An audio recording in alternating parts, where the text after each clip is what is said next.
Hi, happy Sunday. Time பார்த்தீங்கன்னா மணி 8. கொஞ்சம் லேட்டாக எழுந்திரிக்கலாமேன்னு ஏந்திச்சேன். 8 ஆயிடுச்சு. அதனால் ஒரு மாதிரி சோம்பேறித்தனமாகவே இருக்குது. அதான் பால் காய்ச்சிட்ருக்கேன். சூடாக ஒரு கப் காஃபி போட்டு குடித்தா நல்லா சுறுசுறுப்பாக ஆகும்னு நினைக்கிறேன். பார்ப்போம்.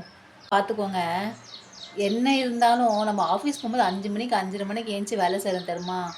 அப்போ தாங்க உடம்பு நல்லா சுறுசுறுப்பாக நல்லா ஆரோக்கியமாக இருக்குது. இந்த சண்டே ஒரு நாள் இந்த கொஞ்சம் லேட்டாக எழுந்திரிக்கணும்னு ஏந்திச்சா வச்சுக்கோங்களேன், சோம்பேறித்தனமாக இருக்குது, டயர்டாக இருக்குது. அதனால் பெஸ்ட்டு என்ன, எப்பயும் போல் 5 மணிக்கு எழுந்திரிக்கிறது தான் பெஸ்ட்டு. எங்கே இந்த பால் பொங்குன்னு பார்க்குற, இப்போ தான் பொங்குது இவ்வளோ நேரத்துக்கு அப்புறம். எதிர்பார்க்குற நேரம் சீக்கிரமே பால் கூட சதி பண்ணும்.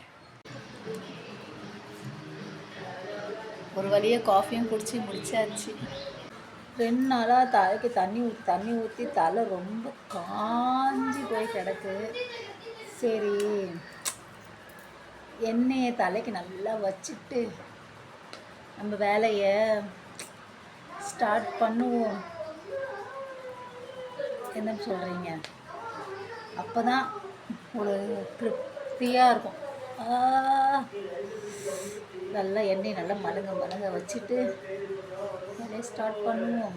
சண்டே வேலை இருக்குல்ல இன்றைக்கி. இப்போ தானே காஃபி குடிச்சு முடிச்சிருக்கோம். இன்னும் எவ்வளவோ வேலை இருக்குது.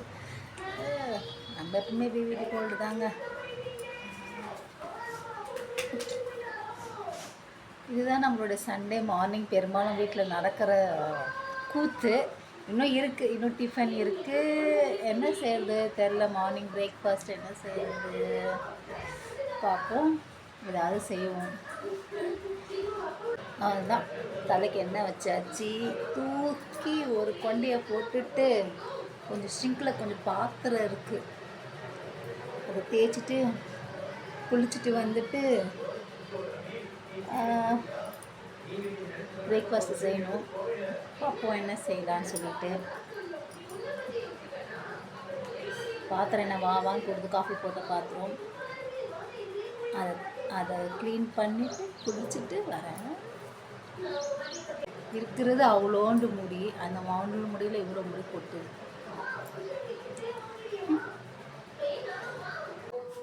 அவள் தான் ஃப்ரெஷ்ஷப் ஆகிட்டு வந்தாச்சு. இந்த நைட்டி பார்த்திங்கன்னா ஓல்டு வாஷ்மெட்டில் எடுத்த நைட்டி தான். இந்த கலர் நல்லா இருந்ததுன்னு சொல்லிட்டு எடுத்துட்டேன். எப்படி இருக்குது? நல்லா இருக்கா? இப்போ அடுத்த வேலை என்ன? பிரேக்ஃபாஸ்ட் வேலை தான் செய்யணும். அதாவது ஆக்சுவலாக என்னுடைய தம்பி ஒய்ஃப் பார்த்திங்கன்னா பீஸ் பரோட்டான்னு சொல்லிட்டு ஒரு பாக்கெட் எனக்கு கொடுத்துட்ருந்தாங்க. அதுதான் இன்றைக்கி நான் வந்து பிரேக்ஃபாஸ்ட்டாக செய்ய போகிறேன். நான் செய்கிற வீடியோலாம் காட்ட மாட்டேன். நான் அவ்வளோ சமையலில் அவ்வளோ எக்ஸ்பர்ட்லாம் கிடையாது. செஞ்சு முடிச்சுட்டு காட்டுறேன் எப்படி இருக்குன்னு.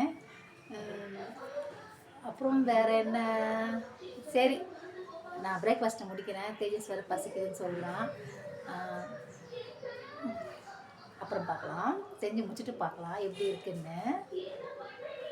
பார்த்திங்கன்னா இதுதான் அந்த பீஸ் பரோட்டான்னு சொல்லிட்டு ஊர்லேருந்து கொண்டு வந்து கொடுத்துருந்தாங்க.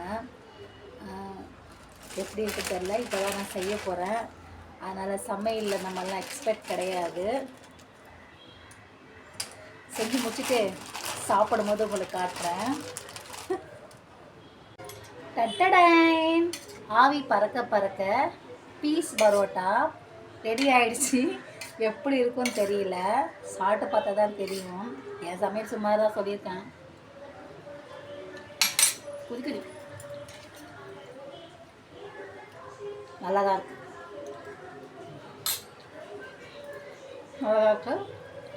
சூப்பராக இருக்குது.